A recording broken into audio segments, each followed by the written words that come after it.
Hello friends, எல்லோரும் நல்லா இருக்கீங்களா? நான் சூப்பராக இருக்கேன். நம்ம வந்து இந்த பிளேயர்ஸ் பிரிக் மிஷின் கம்பெனி போட்டோம். அது வந்து சேல் பண்ணிடலாம் அப்படின்னு சொல்லிட்டு நான் ஒரு வீடியோ போட்டிருந்தேன் லாஸ்ட்டாக. அது வந்து நிறைய பேர் எனக்கு நம்ம சப்ஸ்கிரைபர் நிறைய பேர் நீங்கள் வந்து இந்தமாதிரி கம்பெனி போட்டதுனால நான் உங்கள்கிட்ட வந்து நிறைய ஐடியா கேட்கலாம், இல்லை வந்து கல் அடித்து பார்க்கலாம். எனக்கு நம்ம இதான் நினச்சிங்கண்ணா, நீங்கள் ஏன் விற்கிறீங்க மிஷின் விற்கிறது வந்து நீங்கள் வந்து சாம்பிளுக்கு காட்டலாமேங்க, இல்லை நீங்கள் அதுக்குன்னு ஒரு 2 ஆளை போட்டு விட்டா, என்ன ஒரு மேனேஜர் மாதிரி ஒரு ஆள் போட்டு விட்டா அவங்க பார்த்துக்குவாங்களே, நீங்கள் முடிஞ்ச அளவுக்கு விற்காமல் நீங்களே ஓட்டுங்க அப்படின்ற மாதிரி நிறைய அட்வைஸு, நிறைய ஃபோன் கால்ஸு. அதனால் எனக்கு வந்து சரி, எனக்கு என் மனசே மாற்றிட்டாங்க. முக்கியமாக கஷ்டப்பட்டாலையும் பரவாயில்ல, எப்படி இன்னும் ஒரு 6 மாதம் கஷ்டப்பட்டேன்னா எப்படி மேண்டு வந்துடுவோம். ஏன்னா இது கிட்டத்தட்ட ஒரு 13 லட்ச ரூபாய்க்கு பக்கம் செலவாகி போச்சு டோட்டலாக. நான் 13 லட்ச ரூபாய் நானே ஒன்றா சேர்த்துனான்றது பெரிய விஷயமா இருந்தது.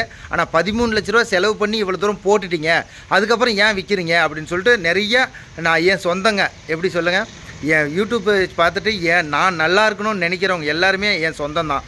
அதனால் இந்த மாதிரி என்னை வந்து விற்காதீங்கண்ணா, நீங்கள் வைங்க. நீங்கள் வந்து என்ன சொன்னீங்க, நீங்கள் வர்றவங்க இங்கே வந்து ட்ரைனிங் எடுத்துகிட்டு போங்கன்னு சொன்னீங்க இல்லையா, அதை ஏன் விற்கிறீங்க? நீங்கள் எப்படி பார்க்கக்கூடாது, நீங்கள் சொந்தமாக பண்ணிக்கணும்னு நீங்கள் தப்பாக நினைக்கிறீங்க. நீங்கள் வந்து மற்றவங்களுக்கு ட்ரைனிங் கொடுக்குறேன்னு தானே சொன்னீங்க, அந்த வேலையை நீங்கள் செய்யுங்க, எதுக்கு நீங்கள் விற்கிறீங்க அப்படின்னு சொல்லிட்டு எல்லாருமே எனக்கு திட்டினாங்க. கிட்டத்தட்ட ஒரு 10-15 பேராச்சு இந்த மாதிரி எனக்கு பேசியிருப்பாங்க. இதுக்கு முன்னே சில பேர் இது எதனால் விற்கிறீங்க அப்படின்னா, இது நம்மளால் பிஸ்னஸ் பண்ண முடியாதா இது அப்படின்னு நிறைய பேர் கேட்டாங்க. இதில் நிறைய பேர் விற்காதீங்க, எதுக்கு விற்க போகிறீங்க, நீங்கள் வச்சு ரன் பண்ணலாமே, உங்களாலே முடியலாம் அப்படின்னா நாங்களே என்ன பண்ணுவோம், நீங்கள் இந்த பிஸ்னஸில் இருக்கிறவங்களே உங்களால் கல் அடிக்க முடியல அப்படின்னா எங்களே மட்டும் போட சொல்கிறீங்களா அப்படின்லாம் நிறைய பேர் என்னை குறுக்கேள்வி நிறைய கேட்டாங்க. கரெக்டு தான். நான் விற்கலான்னு நினச்சதுக்கு காரணம் 2 விஷயம். ஒன்று, பண கஷ்டம், நிறைய முதலீடு ஃபுல்லாக இங்கே போட்டேன். 2வது, நான் இருந்து பார்க்க முடியல. இந்த 2 விஷயம் ரொம்ப கஷ்டமாக இருந்துச்சு. வேறு எல்லாத்தையும் கூட சமாளிக்கலாம், இது 2 கொஞ்சம் கஷ்டமாக இருந்தது. இருந்தும் நீங்கள் எம்எல்ஏ வச்சுக்கிற நம்பிக்கையை நான் அவ்வளோ சீக்கிரம் நான் விட மாட்டேன். அதனால் மிஷினு விற்கிறது இல்லை. இனி கல் பிரிக்கு நம்ம நல்ல குவாலிட்டியாக அடித்து, இதுவரையும் யாரும் பண்ணாத மாதிரி குவாலிட்டியாக அடித்து எல்லாருக்கும் விற்கிறது தான் என் வேலை. அதனால் விற்கிறது வேணான்னு முடிக்க வந்துட்டேன். பிளேயர்ஸ் பிரிக் மிஷினு விற்கிறது கிடையாது, கல் விற்கிறது. பிளேயர்ஸ் பிரிக்கு விற்கிறது நம்ம இது வந்து இனி பிளேயர்ஸ் பிரிக் மிஷினு விற்கிறது சேலுக்கு கிடையாது. பிரிக்கு வந்து நாங்கள் கண்டினியூ அடிச்சுட்டு தான் இருக்கிறேன். பாருங்கள், நேற்று வந்து கிட்டத்தட்ட ஒரு 3000 கல் அடித்தேன். போயிட்டே இருக்குது. முக்கியமாக இங்கே வேலை செய்கிறவங்க என்னாச்சு அப்படின்னா, நம்ம சொந்தக்காரங்களே தான். எங்கள் தம்பி, எங்கள் சித்தி வீட்டு பையன், எங்கள் தம்பி, அவன் வந்து நான் பார்த்துக்கிறேன், நான் கம்பெனியாவே, நீங்கள் ஏன் விற்கிற அப்படின்னு சொல்லிட்டு அவன் வந்துங்கிறான். அதுக்கப்புறம் என்னை சுற்றி யாருமே என்னை விற்க விடலை.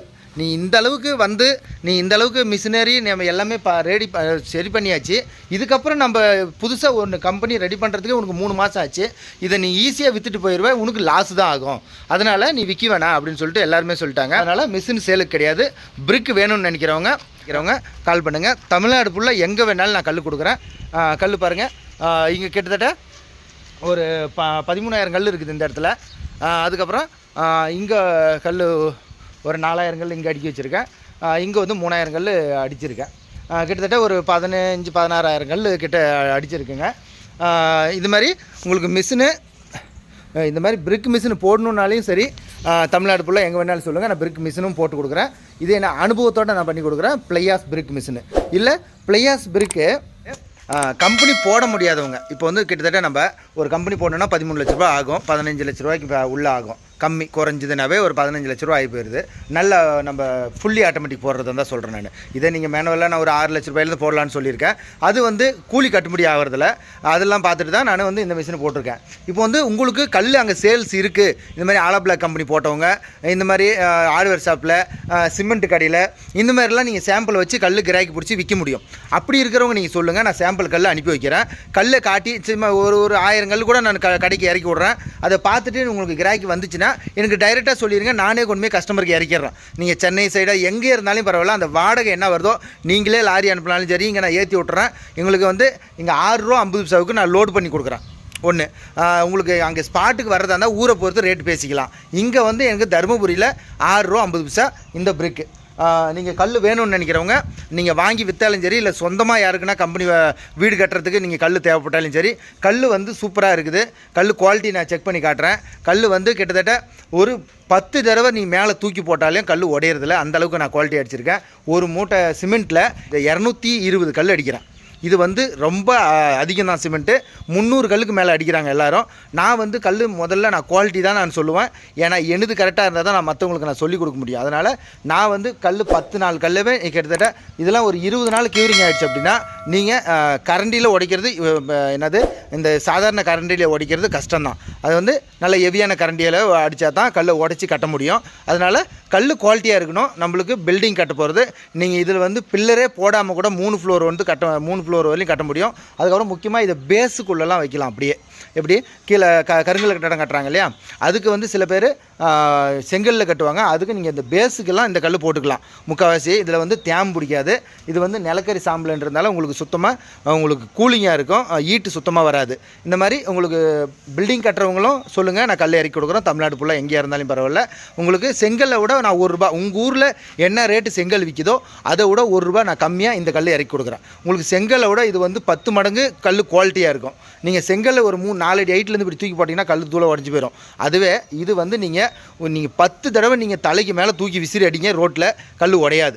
எப்படி நல்ல கெட்டியான நிலத்தில் கூட பாருங்கள். நான் இங்கே நான் வீடியோ வச்சுட்டு நான் உங்களுக்கு தூக்கி போட்டு காட்டுறேன் பாருங்கள். ஓகே, கல் வந்து தூக்கி போட்டு உடச்சி காட்டுறேன். இது வந்து நான் ஃபஸ்ட்டில் பாருங்கள் அப்படியே அடிக்கணும் போயிருப்பேன். இது ஃபஸ்ட் நாள் எடுத்து வச்சுது. கிட்டத்தட்ட உங்களுக்கு ஒரு கொஞ்சம் காஞ்சி கல்லை எடுக்கிறேன் பாருங்கள். இதிலேருந்து தூக்கி போட்டு உங்களுக்கு தூக்கி விசிறி போட்டு பாட்டுறேன் எவ்வளோ தாங்குதுன்னு பாருங்கள். கேமரா வச்சுட்டு கேமரா எடுக்கிறதுக்கு ஆள் இல்லை, ஒரு இடத்துல வச்சிட்றேன். நான் தெரியுதுண்ணா தூரமாக போனால் தான் கவர் ஆகும்.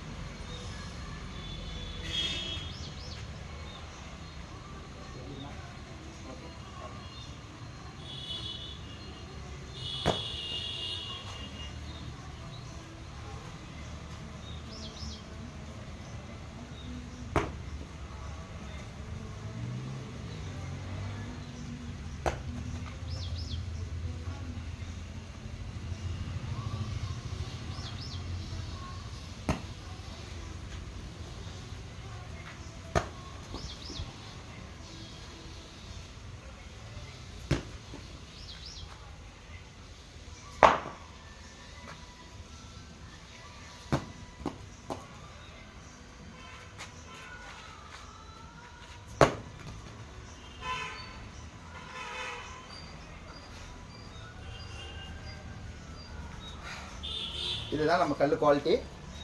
பார்த்துக்க, முனை உடஞ்சிருக்கு, இந்த முனை கொஞ்சம் உடஞ்சிருக்கு, ஆனால் கல் ரெண்டாக உடையில. முக்கியமாக ஒரு விஷயம் சொல்கிறேன். எந்த ஒரு கம்பெனி எந்த ஒரு புதுசாக ஒரு பிஸ்னஸ் ஆரம்பித்தாலும் நம்மளுக்கு ஃபஸ்ட்டு ஸ்டார்டிங்கு நம்ம கஷ்டமாக தான் இருக்கும். அதுக்கு உதாரணம் நானே.